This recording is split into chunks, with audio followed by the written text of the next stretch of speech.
जय गुरुदेव। दृष्टि प्रणाम।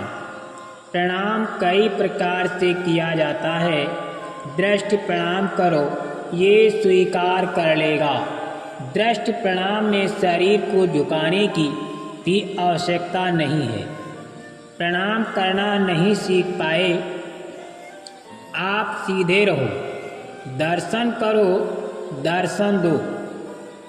और मैं चाहता हूँ कि आपका भरपूर निगाहों से दर्शन करूँ, और आप सिर झुकाए रहते हो तो मैं किसका दर्शन करूँ। सीधे खड़े होकर दर्शन दो और दर्शन करो। जब इतने दिनों में आप प्रणाम करना भी नहीं सीख पाए तो सत्संग में आने से क्या लाभ। शब्द सुनना जरूरी। ये जीवात्मा शब्द की धार को पकड़कर नीचे आ गई है। ये सत्यदेश सचखंड की रहने वाली है। वहाँ न अंधेरा है, न रोना, न धोना, न बीमारी है, न लड़ाई है, न झगड़ा है, और न काल वहाँ जा सकता है। शब्द को, नाम को, आकाशवाणी की कलमा को जब ये आत्मा यानी रूह पकड़ लेगी तभी ऊपर चढ़ेगी। बिना शब्द को सुने और उसमें लय हुए जीवात्मा ऊपर के आध्यात्मिक अथवा रूहानी मंडलों की तरफ नहीं जा सकती। दोनों आँखों को बंद करोगे तो अंधेरा है। उसी अंधेरे में बहुत काला एक बिंदु दिखाई देगा। उसी बिंदु पर अपने ध्यान को केंद्रित करो। जब बिंदु दिखाई देने लगे तो समझ लो कि जीवात्मा की आँख खुलेगी। धीरे धीरे ये बिंदु बढ़ता जाएगा और उधर से प्रकाश बहुत आता हुआ दिखाई देगा। इस समय अपना काम कर लो। मालिक की दया हो रही है, वो तुम्हें अपने पास बुला रहा है। वक्त निकल गया और तुमने अपना काम नहीं किया तो पछताना पड़ेगा। आकाशवाणी सुनाई देगी। मेरी बात गहराई से सुन लो। प्रतिदिन तुम 45 मिनट ध्यान भजन सुबह करो और 45 मिनट शाम को करो, और नागा ना होने पाए। यदि तुम ऐसा करने लगे तो 15 दिनों में तुम्हारी आँख खुल जाएगी और जीवात्मा के कान भी खुल जाएंगे, और आकाशवाणी, देववाणी यानी कलमा इसी शरीर में सुनाई देने लगेंगे। महात्मा तोड़ फोड़ नहीं चाहते। जीवों पर ऐसे बुरे संस्कार पड़ गए हैं कि उन पर सत्संग का असर नहीं होता। कोई बिरला ही ऐसा होता है जो गुरु वचनों पर विश्वास करता है और चुपचाप अपनी साधना में लग जाता है। बाकी तो ये है कि महात्मा सबको लगाए रहते हैं, सब पर संस्कार डालते रहते हैं। वो कोई तोड़फोड़ नहीं करना चाहते हैं। शब्द की चोट से मन मुड़ेगा।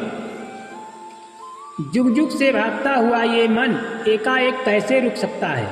अपना स्वभाव और आदत एकाएक कैसे बदल सकता है। इसे समझा बुझाकर घेर घार कर भजन में लगाना है। जब शब्द सुनेगा तब धीरे धीरे से ये चुप होगा। शब्द से चोट पड़ती है तो उसकी कमजोरी दूर होती है, और जब नाम का रस मिलने लगता है तब इसको ताकत मिलती है।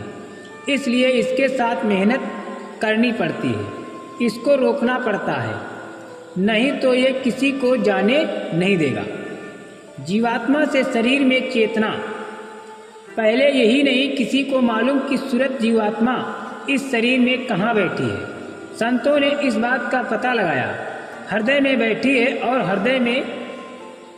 हृदय है। इस आकाश के ऊपर ये शरीर का हृदय नहीं, बल्कि जीवात्मा का हृदय आकाश के ऊपर है। जहाँ वो बैठी है वो स्थान स्वर्ग के नीचे है। वहाँ से जीवात्मा इस शरीर को चेतना देती है और उसकी धारें आँखों में आती हैं। जो दिखाई देता है कानों में आती हैं तो सुनाई देता है। ये सब पर्दे हैं और जड़ है। गुरु हर मंडल में मिलते हैं। मन बुद्धि चित्त सब जड़ है जो सूरत की चेतना से काम करते हैं। ये सभी नाशवान हैं।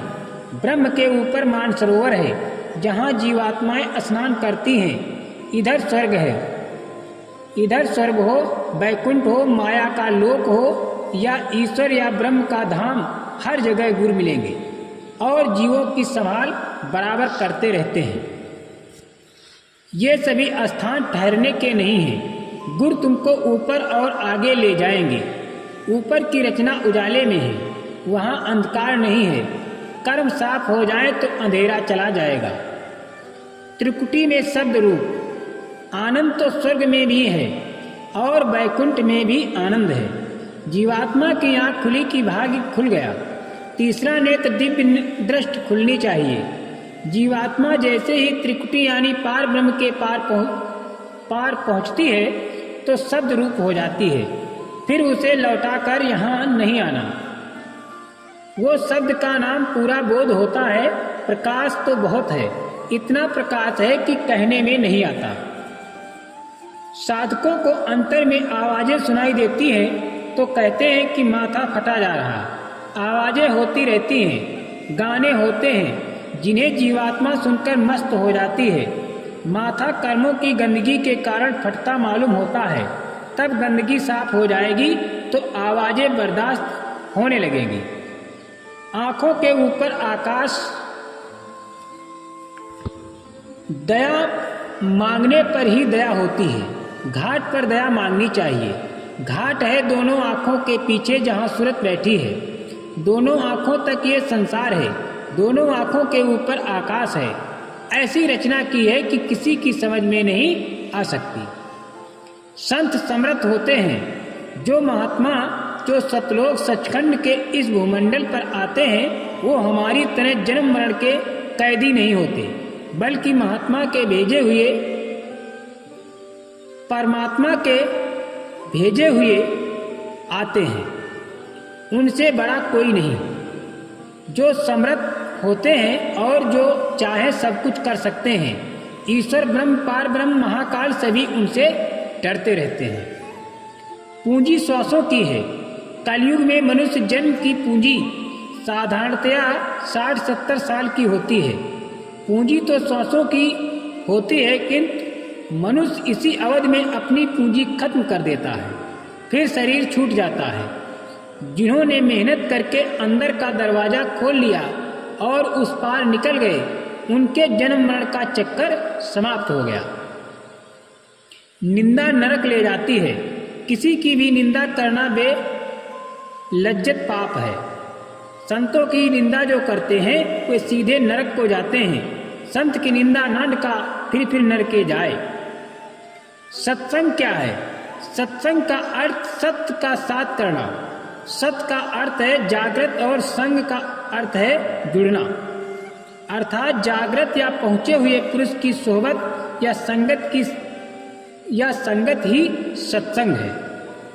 सतगुरु के अंदर सत्य प्रकट है। अतः संगत का नाम ही सत्संग है। जहाँ सतगुरु सत्य का उपदेश देते हैं वहाँ जाने पर आध्यात्मिक रंग चढ़ता है। गुनाहों की माफी अवतार नहीं संत महात्मा करते हैं। राम और कृष्ण निमित्त अवतार थे जो किसी कार्य विशेष के लक्ष्य से भेजे गए थे। जय गुरुदेव।